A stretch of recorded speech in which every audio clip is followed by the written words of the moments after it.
Здравейте, аз съм Матей 354 и в днешното видео ще посетиме целия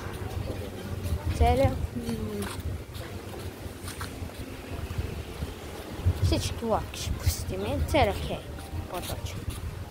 Сега ще изрежа тази част от видеото. Ще има малко изрежки, ама да знаете. Ето ни на кея.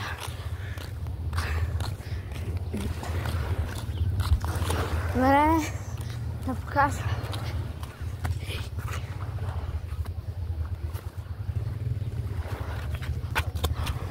Да покажа първите лодки време.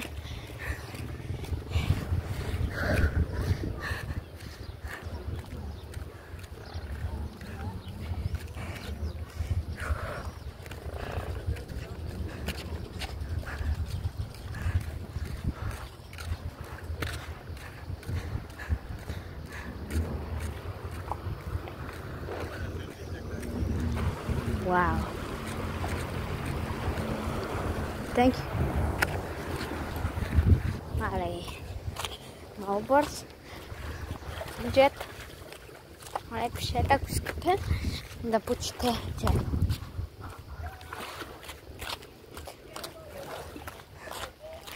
Така, следващите лодки.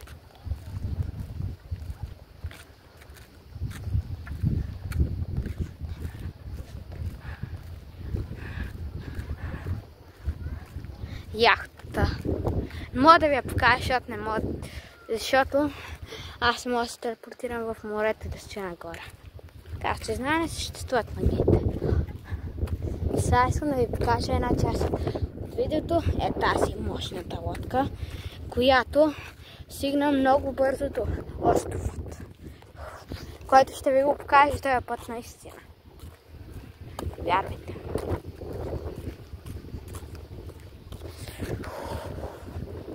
Това са следващите лодки. Дано да сте ги видяли. И дано да не е проблем. Али идват с моторниците. Ето и другите.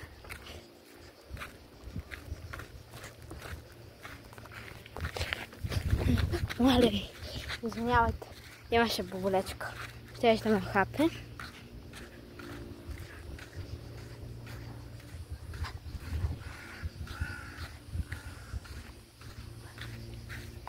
Има боболечки. Ето лодки. Сега мисля, че няма да стигам лошите ча. Мале, малко сте. Мале, малко не искам да ме хапат боболечките.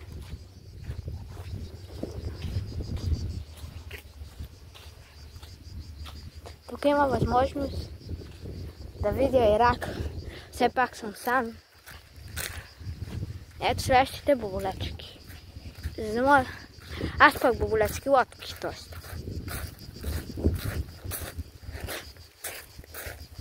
Така повече няма да се облекам.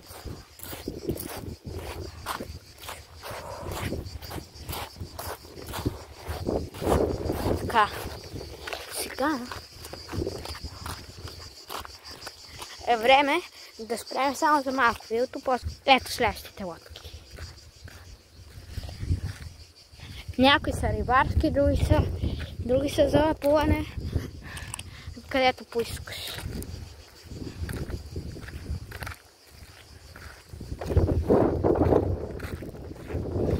Време. Всички лодки са си тука. Няма лодка.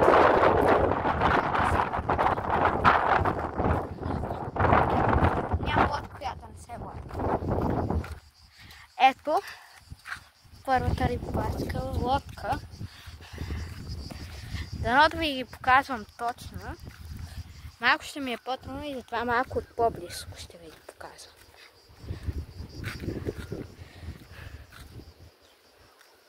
Мисля, че ги виждате. Пробвам се да ги заснимам точно така, че да ги виждате. Мале, дрона къде отишъл? Мисля, че да снима някъде нещо. Та бялата лодка е рибарска. Сан Николас. Една от най-старите ми лодки. Една от най-старите лодки е именно Сан Николас. Сан Николас си е лодка, в която преди няколко години става се още сбъне, което е интересното, че и не е раздясала, което е по-добрето. И тази е на същата година. Да, сигурно много по-голяма. Си от колата е Седанкия, може би. Изказва. И ето самият кораб. Ей, патце, какво викаш? Сигурно вика за другите пати си тази пат, само да кажа. Ето и следващата лодка, която изглежда като яхната, така би се казва, че е. Сега е време да се връщаме към края. Или няма да е края, може и да ви покажа отново лодките, които сигурно не сте видяли. За да може да е по-дълго видеото поне и да не е 6 минути. Някой да си поговори. Да си поговори с вас. Тъй като ми е интересно. Това ми е първото видео все пак.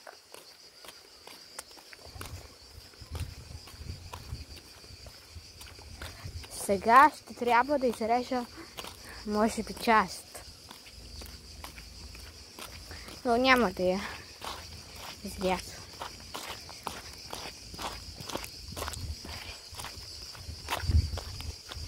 Боболечка. Маля изстрахна от тях. Да не ме отживят. Че аз не ги понасям много, защото ме страх от тях. Именно за това ще минем малко по-на тази част. По нея не се порежда.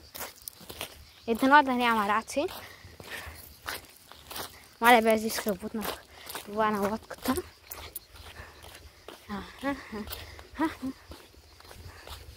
Ай! Зачетва ужасно. Сега нека да кажа нещо. Може да ми споделите или да стане, или да ми покажете някакво видео в снимки как посещавате Хея.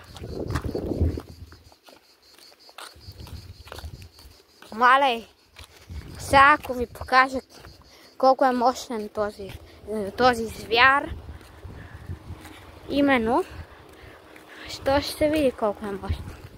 Те са като моторите. Много мощни просто. Ама хипер опасни, обаче хората това не ги интересува. И гледайте колко по-модерна е лодката. От всички други. Тя сигурно е към 200 коня.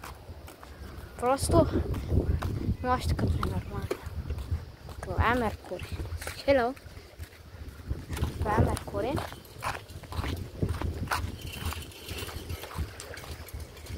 Сега ще хващат лодка сигурно. Добре, че ви показах всички.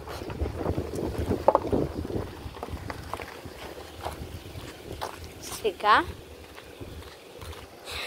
идва частта, с която сме близо до бабушка. Сега трябва да отидем малко по-насам, защото има пръскачки, което е малко трудно и затова ще трябва да се върнем.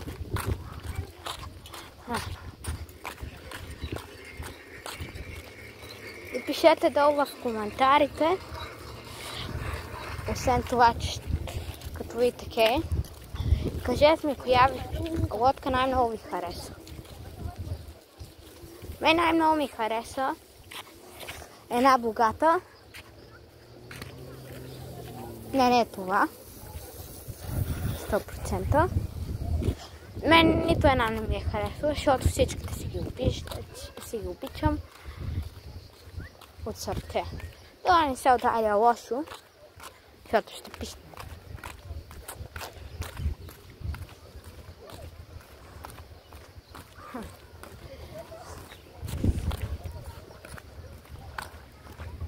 Между другото, някои ютубъри могат да се види с тях.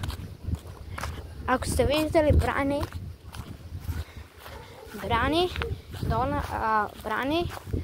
Дона черта Спасо 2015 на един мой приятел, който и това е ютубър като мене. Сега мисля, няма да го трябвам всъщност. Така и мисля да почна да... Не знам как се създава точно мърчове, но поне ще видя как и мога да пусна мърчове, които мисля да са ефтини.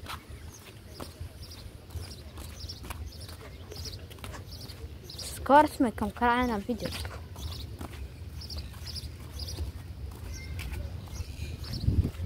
Това... няма случайно. Така. Сега. Както видяхте, моторницата сигурно ще има по-голям рекорд. Като стигне за 3 секунди от тук чао до това. Те на къде тръгнаха много напред. Мога сега да ви кажа хубави места за посещаване. Ако искате да се ориентирате на хубави ресторанти, ето. Това са ресторанти близо до морето. Тук може да си харесате меню. На кой език е супер място. Това е Олимпик ресторант. Той е най-големия и най-накрая почти от всички ресторанти. Та пчела беше малко страшно. Ама то е, че се напълни с комариве на моретата.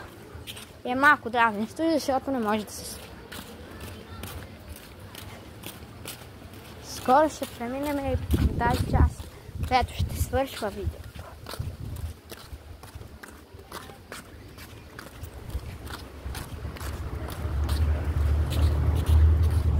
Сега да ви покажа и острова, че ви казах, че ще го покажа. Аз ще се пробвам да ви го покажа. Е сега. Не, тук съм завлезла. Ето островът. С лодка, ако вземете от бабушка, 30 минутки и сте на плажът. Плажът е много такъв див и затова внимавайте. А и трябва да знаете как се кара лодка, защото това е най-главното.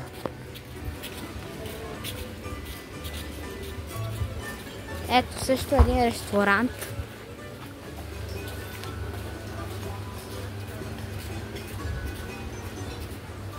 Насладете се над него. Много ще е хубав, обаче е много скъпо, което е по-важно. Така, остава нещо да се абонирате за канала. Да харесате видеото и да пишете долу в коментарите за нещата, които ви казах. Аз съм Матей, 354. Чао!